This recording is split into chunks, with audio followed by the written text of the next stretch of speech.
Several years ago, my wife and I became homeless, a situation we're still in today. Since then, we have been living in this trailer while we wait for God. All this time, God has been silent about our situation.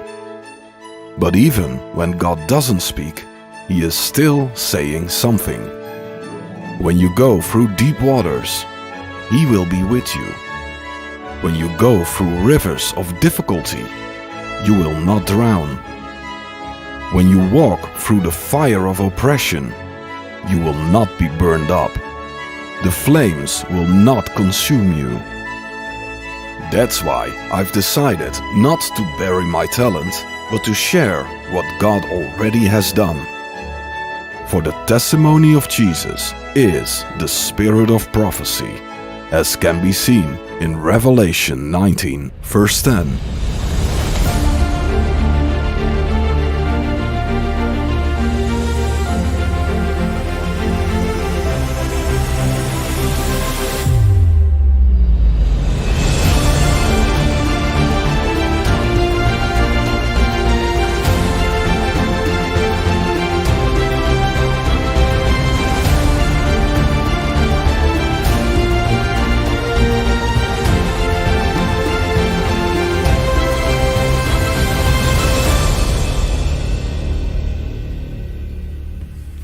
Hello and welcome to this very first episode of the Valley Devotional.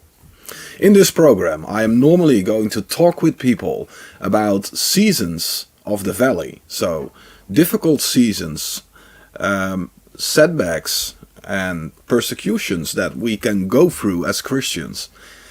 And this program is meant to encourage our brothers and sisters around the world to show everyone how different people are handling situations like valley seasons.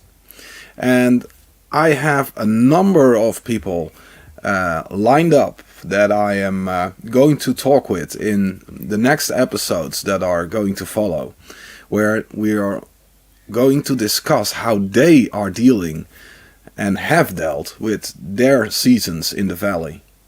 But first, of course, you would like to know who am I and why am I doing a program such like this. The thing is, as you have seen by the intro of this program, I am in a kind of a valley season myself.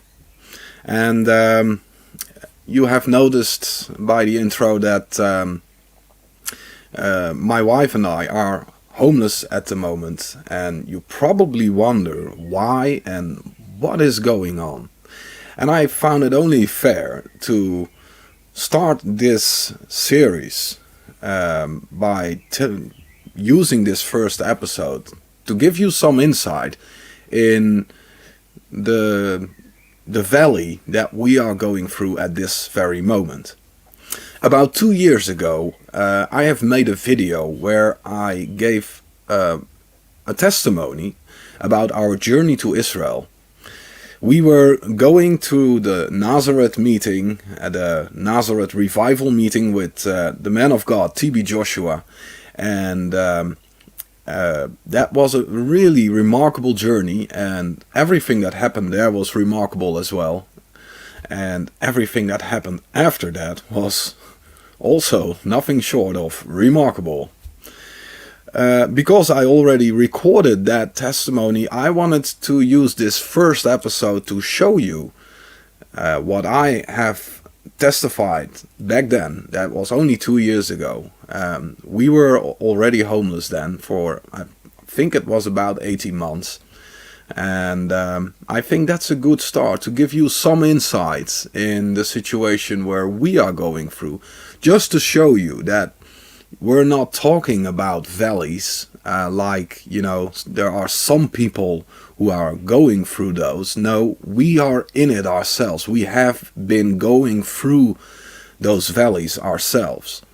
And it is everything but easy. So when I'm talking with all these people in the next episodes about the seasons in the valley, I'm not just talking theory, I'm talking real life. because to us it is still real. Anyway, let's go back 2 years. 2 years ago I was sitting outside this trailer and I was telling the story about how we went to Israel, but also what got us into this situation. Let's watch. I'm not really good in doing videos like this, but I'm going to give it a go anyway. Let me start by telling you good morning and by proclaiming that Jesus Christ, Yeshua HaMashiach, the Son of the living God, He reigns and that He is with us. There is so much that happened that I had to write a few things down in order not to forget anything.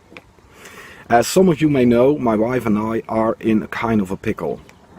To cut a long story short, at the end of 2017, a few people of the municipality of Dordrecht, that is the Netherlands, decided to persecute us. Since I couldn't find a full-time job in that season, we received an additional income from welfare in order to reach the minimum income needed to survive, also known as the social minimum.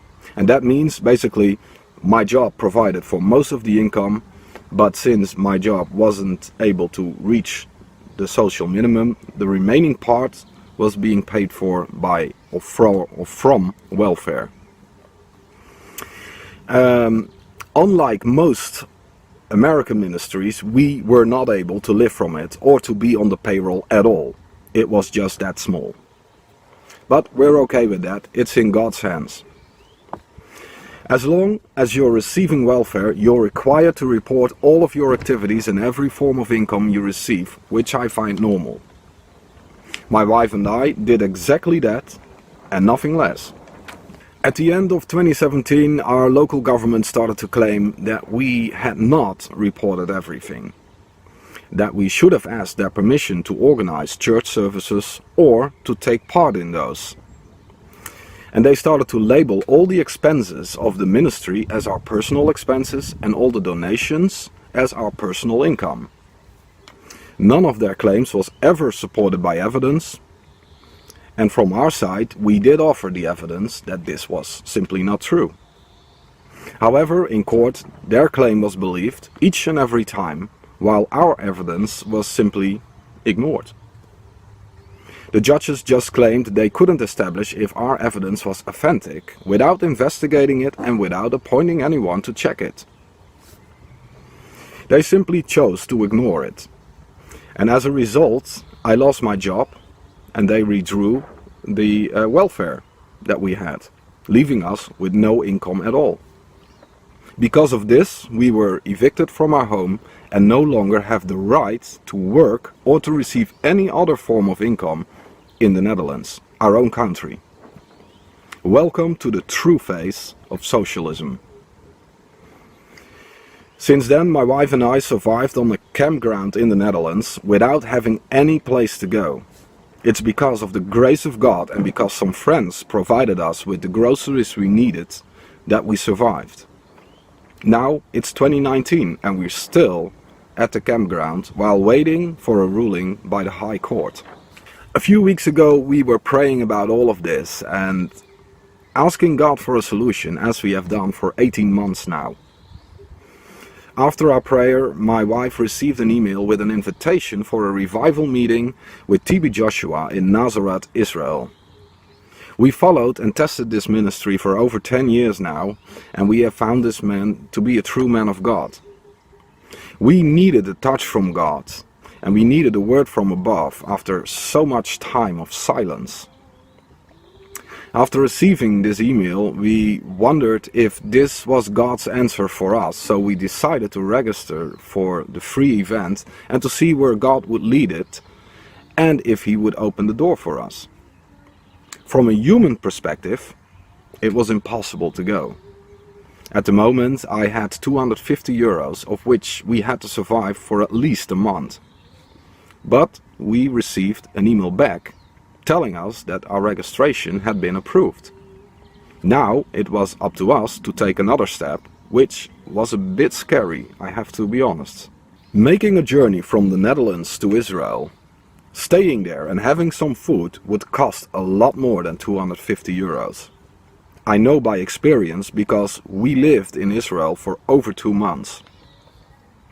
My estimate was that we would need at least 1,500 euros to make that happen. And I know and I knew that every step of faith needs a seed as well. Honestly, after all that had happened, I felt like my faith was lacking at so many levels.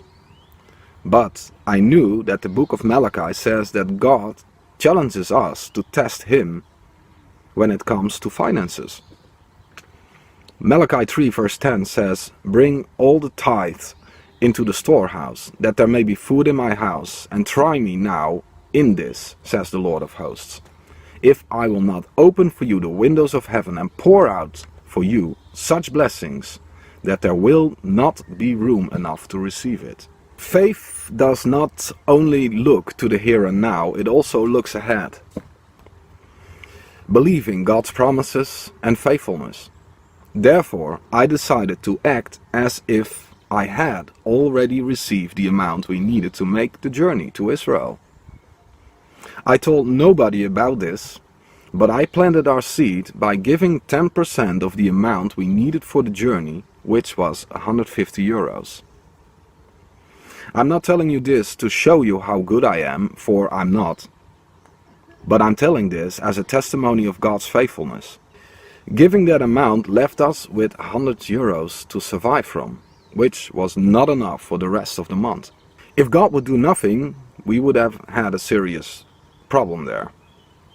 But sometimes you have to take a leap of faith. I told the Lord that if He wanted us to go, if this was really Him, that I would start acting upon it. And I told Him that if we would receive 1,000 euros, I would start making arrangements, trusting Him that He would provide for the rest. I asked this because I needed to be sure that this was really Him, and I didn't want to end up in Israel with no provision. For where God sends, He provides, but if He doesn't send, He does not provide. Days went by and nothing happened. Meanwhile, all the hotels in Nazareth were already booked. 1 week before the event, we both felt very disappointed and even depressed, as we still didn't have the minimum I had asked for. Yes, we were ready to give up, but with the last bit of faith and hope there was left, I tried to keep my focus right. When I woke up the next day, that was the Monday before, that was the Monday in the week that we would have to leave. I looked at my phone and I saw that we had reached that minimum of 1,000 euros. That was impossible, let me tell you that. But it happened. Now I had to live up to my promise, believing that God would take care of the rest, which was still a bit scary, honestly. But He had opened the door. That Monday, June 17, 2019, I started to make the arrangements. Since we were being persecuted by our government, they demanded us to pay 33,000 euros. Those kind of debts normally show up at the Dutch customs as well. When you try to leave the country, they require that you pay all the debts first before you are allowed to leave. If you can't pay it, you're not allowed to leave the country. Therefore, I tried to book our tickets from an airport in Germany, since we can freely cross the border from here to Germany. But the tickets there were very expensive.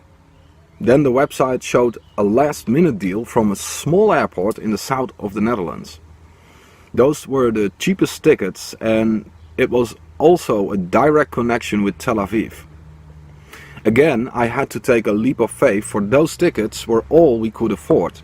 But it was also a huge risk, since they could stop us at the airport and demand that we would pay that 33,000 euros, which we did not have. After booking the tickets, we found a very small and simple place to stay, which was a 1-hour drive from Nazareth. That place was called Maletsvia, a small and very remote village with just a few houses and no shops. Therefore, we needed to have a rental car as well. Well, Soon I found out that almost all the rental companies are requiring a credit card, which we did not have.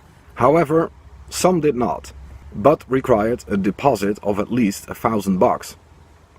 After a lot of searching, I ended up with a rental company called Sixt. They told me they could provide us with a cheap car with a deposit of just $200 because, you know, it was just a small car. I checked and double checked, and indeed the deposit showed as $200. Now everything was booked and we were ready to go. This was really happening, which was still a bit hard to grasp. That Friday morning we woke up at 3 a.m. since our flight would leave at 7:15 a.m. Before we went, we prayed that God would make all the debts invisible so that we could pass the customs and leave the Netherlands. Then we went to the airport.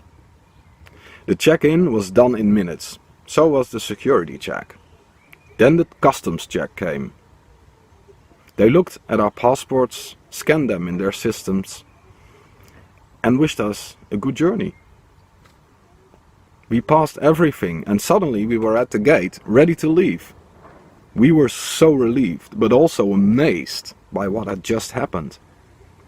The debts were not visible to the customs. From there everything went as scheduled and we took off on our way to Tel Aviv, where we arrived 4.5 hours later. Again, everything went smooth and we passed all the checks, receiving a visa for 3 months. But we had to hurry because it was Friday afternoon, 1 p.m. and Shabbat would start soon, meaning that everything would close. We found our way to the counter of Sixt rental cars and gave them our reservation number. Our car was ready for us and they filled in all the papers. Then they told me they needed a deposit of $1,200. That was $1,000 more than they had told us. Money that we didn't have. It didn't help telling them that the reservation line told us that it would be a $200 deposit. We had to pay those $1,200. I had no other choice than to cancel the reservation, but that left us with no transportation and we had to go to a very remote place that couldn't be reached with public transport. Now we were all the way in Tel Aviv, Israel, with no car. Again, we felt all hope leaving us. It took me some time to get up again and to stop feeling sorry for ourselves. Then I told Esther that we would take the train to the nearest town, which was Carmel. From there we would see how we would get in Maletzvia. We walked towards the train station at the airport, but then we saw that the gates were closed. The lady that was standing there told us that it was closed because Shabbat was about to start. She also told us that we could take the train from another station in Tel Aviv, but we would have to take the shuttle bus to go to that place. We hurried towards the shuttle bus and eventually found it. And that bus took us to another station in Tel Aviv from where we could leave indeed. The timing turned out to be exact because it was the last train before Shabbat would start. Although we felt extremely disappointed and discouraged, we were thankful that we were now on our way to the north of Israel, where we arrived a few hours later. Walking out of Carmel train station, we noticed that we were in the middle of nowhere. There was no other option than to take a taxi. By then it was already 7 p.m. and we didn't have anything to eat yet, so I decided to ask the driver to take us to a cheap restaurant that was still open. And that restaurant turned out to be a restaurant in an Arab part. When the taxi driver had dropped us off at a place in an Arab part of the town, we started to realize that when he left there were no taxis driving around there. So, although we did have something to eat, thankfully, afterwards we didn't have a taxi to go to the place where we needed to be, Maletzvia. So with all of our bags and our suitcase, we started to walk towards that Arab town and basically hoping and praying that we would find a taxi that could bring us to Maletsvia, where we needed to be, as it already started to become dark. So after walking for a while, we saw a shop that was still open, and we decided to walk in and to ask if they knew where we could find a taxi. And you know, believe it or not, but the owner of the shop, the lady, told us, you know, my husband is a taxi driver, and he can take you to Maletsvia if you want. And then those ladies behind the counter started to discuss, you know, and she was starting to call her husband to tell about us and that we needed a ride. And while that was happening, one of the ladies started to help us out to give us a really good price for the ride, because he was asking 150 shekels to bring us there. And one of the younger ladies started to negotiate on our behalf and made that 100 shekels. Well, that was a really reasonable amount, by the way. So, about 10 minutes later, this husband of that lady, he showed up, and he brought us to Maletsvia, that really small place, remote small place, I have to say. And when we arrived there, I had really no idea where we should go. I did remember the explanation of how we could reach the site, but everything looked very much alike. So at some point I told the taxi driver, you know, just drop us off. This is the town where we need to be. We'll figure it out. So as the taxi left, Esther told me, you know, do you know where we have to go? Because I'm really tired, and you know, I really had it after such a long day of traveling. You have to remember that we woke up at 3 a.m. in the morning, and now it was already 8 p.m. So as we were walking through that village, still having no clue where to go, a car came up, and I just waved at the car, asking him to stop and ask for directions. As I started to explain to this man where we needed to be, this man said, "Oh, I know that place. Just hump in and I'll bring you." And that's exactly what he did, and in that way we managed to reach the place after all.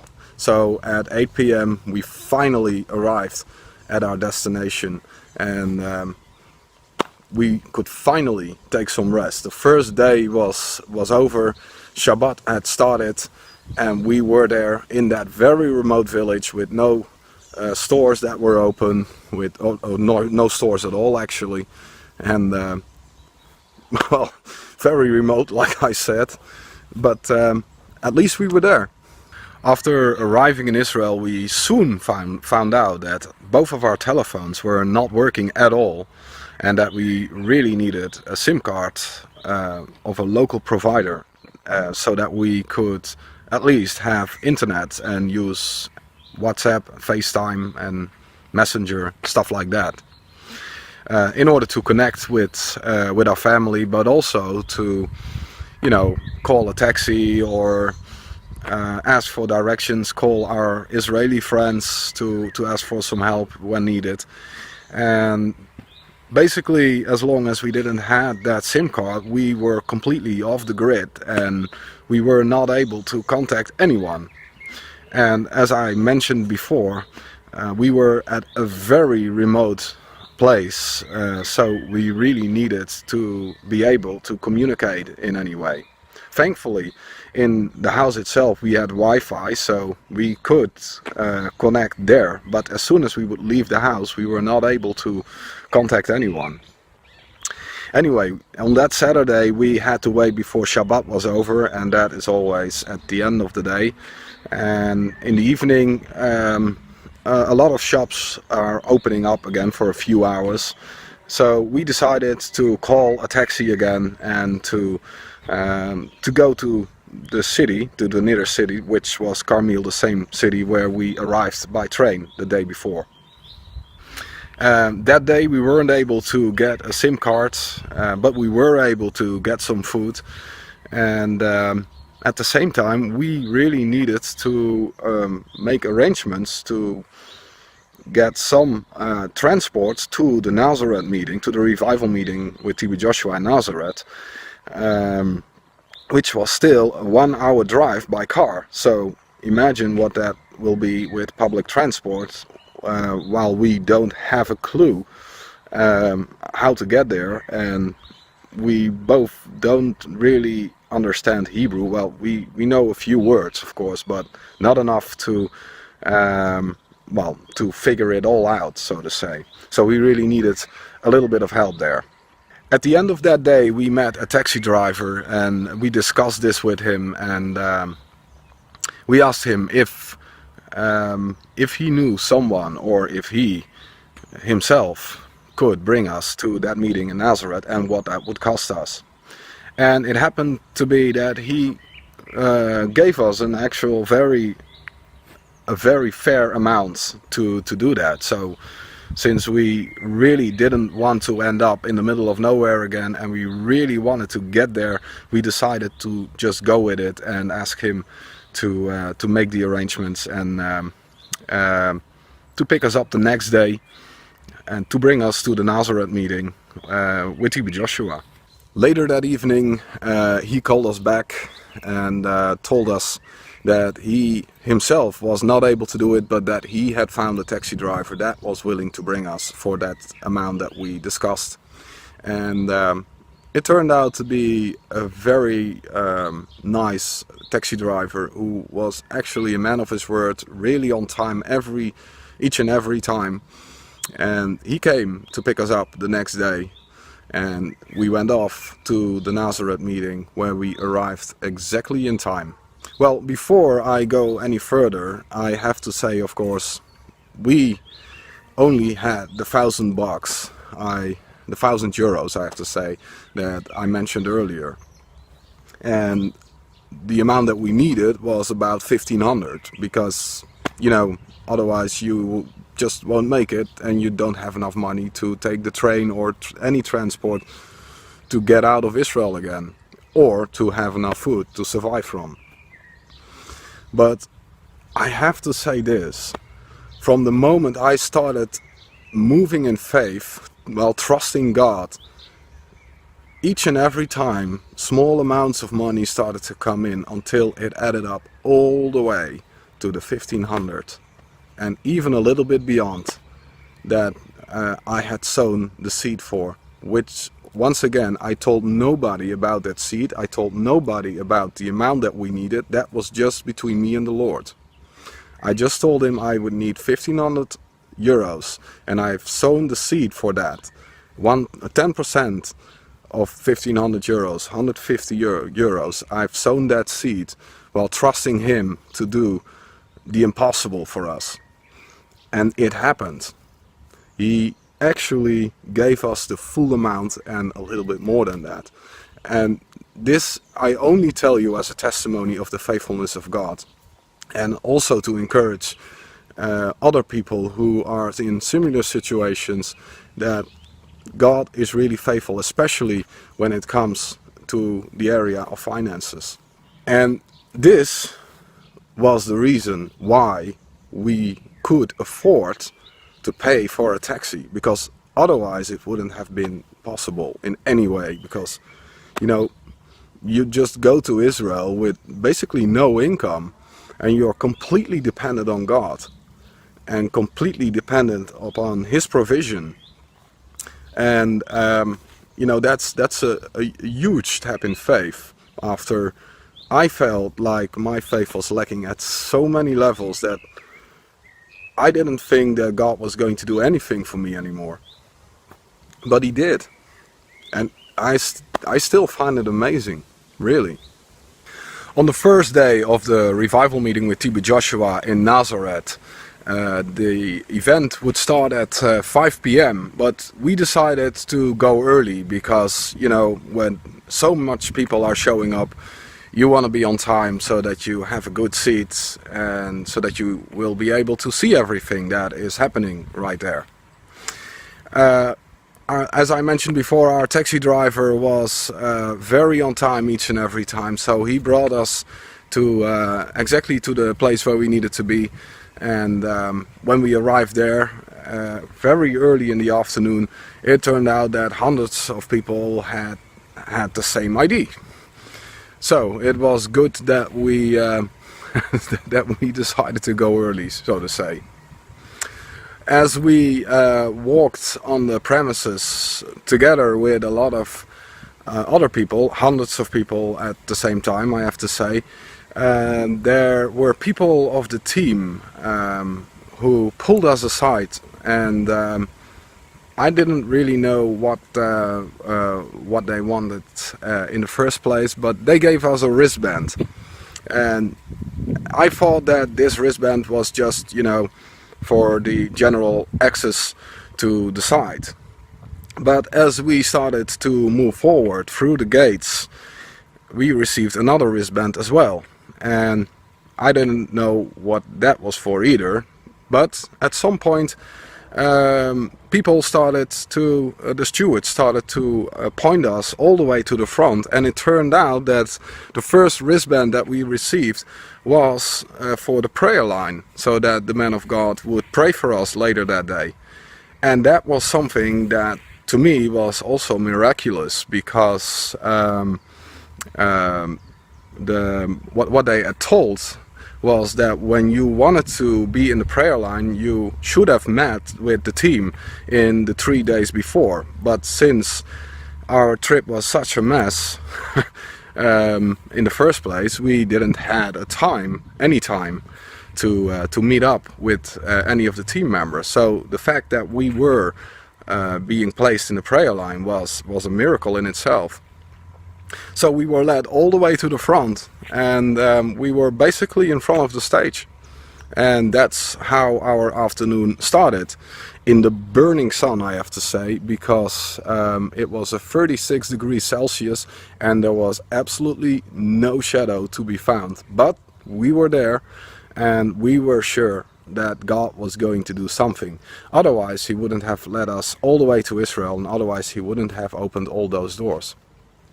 So there we were, and we waited for hours for the event to start in the burning sun, like I said, and it was really at some point that we really needed some shadow, because as you can see, I'm still a little bit red, but we were turning really red. So we found a small strip of shadow somewhere near our seats, and while we were sitting there, one of the team members came to us and handed us a free cool bottle of water, which was a really nice thing to do, actually, especially at that time. You know, you don't value water that much, but when you're in a situation like that, a bottle of cool water, that's really welcome at such a time, I can tell you that. When the service finally started at 5 p.m, the service was just amazing. And as you can see from the videos and from the pictures that we're showing, the scenery was really amazing. The background of the stage, you saw the city of Nazareth, and yeah, it's just really something to be able to stand at that place while worshiping God and while listening to the word that the man of God was sharing. He shared about love, and about how love in these days is watered down so much. A really great message, and something also we really needed to hear, because, you know, he also encouraged us to really love your enemies as well, as the word of God says. And yeah, that's sometimes easier said than done, but you know, it really needs to be an interceding love. And well, that's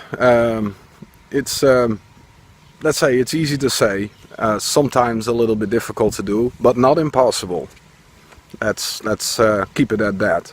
And it's definitely something I am going to work on, especially for those who are persecuting us in such an unfair manner at this moment. But my prayer is that their lives may be saved as well, and that they may be saved from the hands of the enemy, and that their lives may receive the Lord Jesus Christ, because they really need it. They really need it. So do I, but you know, they really need it. Because if they are doing this to us, they are doing it to others as well, and you know, that doesn't sit well with God. So we really need to intercede for people like that, who do stuff like that. Not that I'm any better, because you know, everything we do, everything is coming forth from the human heart, and as we know by the words of Jesus himself, the human heart brings nothing good. It just produces sin after sin after sin. It's by the Holy Spirit, by the power of the Holy Spirit, that we are able to overcome this and rise above this, and that the change from the inside out is coming. So having said that, I want to just be clear that I am nothing better than any of those people who are persecuting us. I'm just the same. I'm just a human being with the same human heart, needing the same grace of God, and that's really all it is. At the end of the service, we were invited to come forward. The man of God prayed for us and laid hand upon us, as you can see in this video, a little bit, because the camera is turning away, because other stuff is happening at the same time. But as he did, I felt, it's hard to explain, but let me describe it as this. It felt like a switch was taking place, although I don't really know what the result of this is going to be, but I do know and I do feel that I received something from God, and I believe that. Even though it didn't feel at the moment like everything had changed, I knew I had received something, and I want to hold on to that. And even though I don't know what it is that God has given us, I am thanking Him for what He has given us.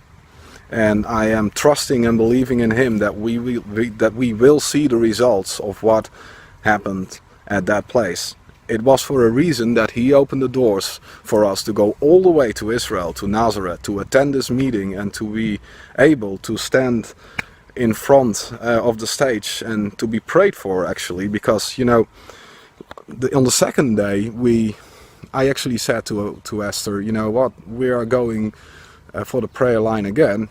You know, when a second touch, a second prayer is always good. I want to receive as much as possible. But on the second day, we found out how hard it actually was to get there, because on the second day we didn't get the chance to go all the way to the front. And in fact, many people wanted to go and be at the prayer line on the first and on the second day, and weren't able to get there because it was just so crowded. There were thousands of people there. So the fact that they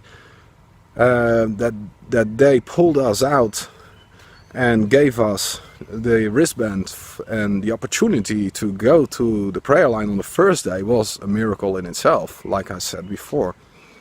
And I am thankful for whatever it is that God has done there, because sometimes the results are immediate, and at other times you will notice the results afterwards or at a later time. But whatever God is doing always bears fruits, and that's what I believe. That's what I want to have my focus on, even though my current situation, my current circumstances are sometimes somewhat disappointing.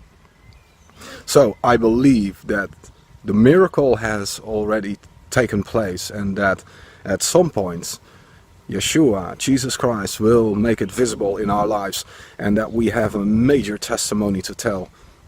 And this already is a huge testimony when you hear the struggles we have been through, and when you hear that we've reached the side after all, and that there was money where there wasn't money to begin with. There was provision at every corner, and I'm still having a hard time to grasp that actually.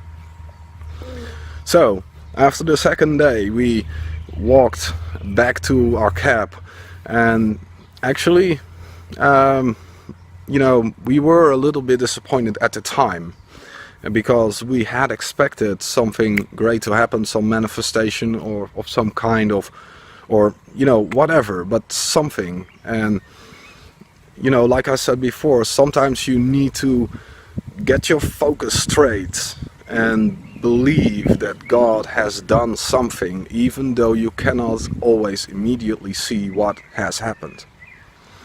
So the next day we went back, and again we went very early, but this time, like I said, we couldn't make it into the prayer line, but we were there for the mass prayer where lots of stuff was happening. And during the mass prayer I also experienced something was going on in my life. And again, I cannot tell what it was, but I felt the power of God moving, and that's all that matters. It's really all that matters. I believe that God has set something in motion in our lives, something that we will see the results from very soon, maybe later, but we will see the results, because when God does something, it always shows at some point, always. And that's where I have my focus right now, and I'm not going to give that up, so to say. After attending those services, we went back to Malaysia. We stayed there one more day, and last Wednesday we took the plane back to the Netherlands, where we arrived safely. And right now we are back at the campground where it all started. But I have to say, for some reason I do feel a lot more encouraged and built up from the inside than I was before I left. And there is so much more to tell actually, but it's just amazing, this whole trip, how everything went, how God did everything, how He opened the doors that shouldn't have opened in the first place. He made it happen, and He remembered us. And that's the most important thing to me. He remembered us in a time where we felt totally forgotten and totally abandoned by Him. That's not the case, of course, and by faith I know that's not the case, but our feelings sometimes tell a whole different story, if you know what I mean. Because when you spend 18 months homeless, being persecuted, with not a sense of justice, not a sign of justice anywhere, while everyone is just assuming that you're some creep and some fraud who tries to break the law at every corner, while you're not being able to defend yourself, or not being allowed to defend yourself. That's crazy. It's crazy. It really hurts to go through that, and and that there is no one who is even willing to search for what the truth really is. They just assume that it's right without doing any investigation, and that really hurts. It needs to change at some point. Now that was 2 years ago already.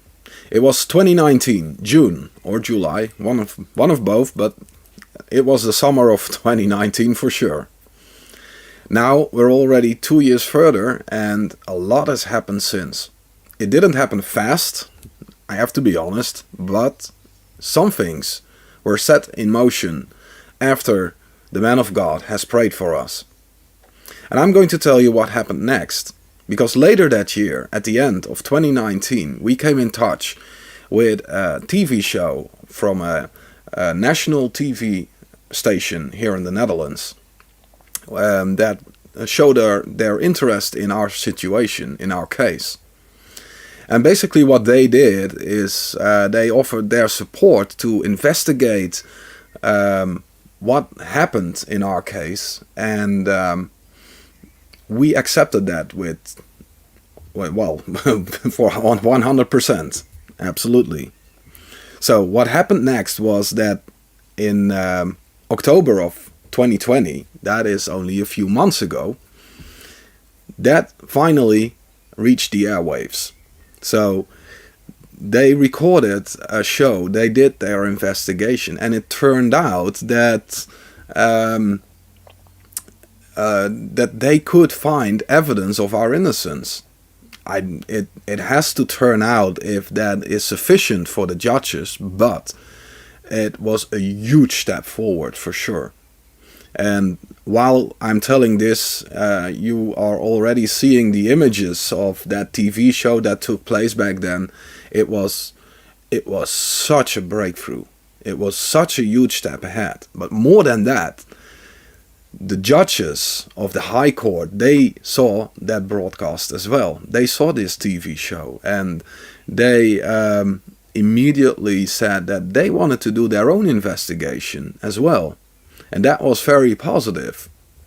So it was in March of this year, 2021, that the courts invited us to come over there, and they held an investigative session for 4 hours where they asked us about all sorts of things. But at the end of that, I have to be honest, I was really tired at the end of it, and I wasn't really sure if this was a positive thing or not. But then I started to realize this was the first session, the first court session after the man of God had prayed for us. And the more I look to it, the more positive it seems to be. And I believe it is. Well, obviously, I cannot tell you how it ended because it hasn't ended yet. On the June the 15th, the final verdict of the High Court will come, and then it will turn out, what the definite outcome will be, and if we will be restored in full. And I believe that will happen for sure, because I believe in a God who is faithful. And you can be sure that when that happens, I will tell you the testimony in this program as well, because we will keep you posted on our case as well. And in the meantime, we're just going to listen to what other people have to say about cases, about situations they went through and how they dealt with it. But as for us, we are approaching what seems to be the end. And if I have to be honest, and I think I have, I really, really hope that June of this year will mark the end of our situation, or at least the beginning of the end. Well, that's where we have been going through for the past almost 4 years, and now you know a little bit about the position I'm in when I'm talking with other people about their seasons, their valley seasons, or about their testimonies. It is, once again, it's not just theory, it is real life to us. And I want to deal with this season in a good way. And I haven't always been dealing with it in a good way. But I think we often start like that, right? I mean, when you fall into that valley or walk into it, or however you get in that situation, often our first response isn't a very good one. We have to get ourselves, we have to get back up, We have to set our focus on Jesus Christ again. We have to set our focus on Jesus Christ alone. And that may not always mean that the situation is solved in a day or two, but it does mean that we are going in the right direction, in the direction where we should go to. And even if that takes years, and in our case it has taken 4 years, while I am very aware that there are many people who have had to go through valleys for much longer than 4 years, I am praying that our case may finally end in this summer of 2021. Who knows? Only God does. But whatever happens, God is still faithful. And that is one thing that I chose to hold on to. And I encourage you to do the same. Well, that was basically the end of this episode. And now you know everything that we have been going through. In the next episode, I want to tell you a story about a conference that we once organized that went really wrong. I mean, you always hear the top sides, the peaks of ministries, the great things that people testify about in their lives. But I believe it's also important to share about the less perfect moments, so to say. And that is something I'm going to do next week in the next episode. And in the third episode, we are going to talk with the very first person. And who that is something you have to wait for. Thanks for watching, and until next week. Bye.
you.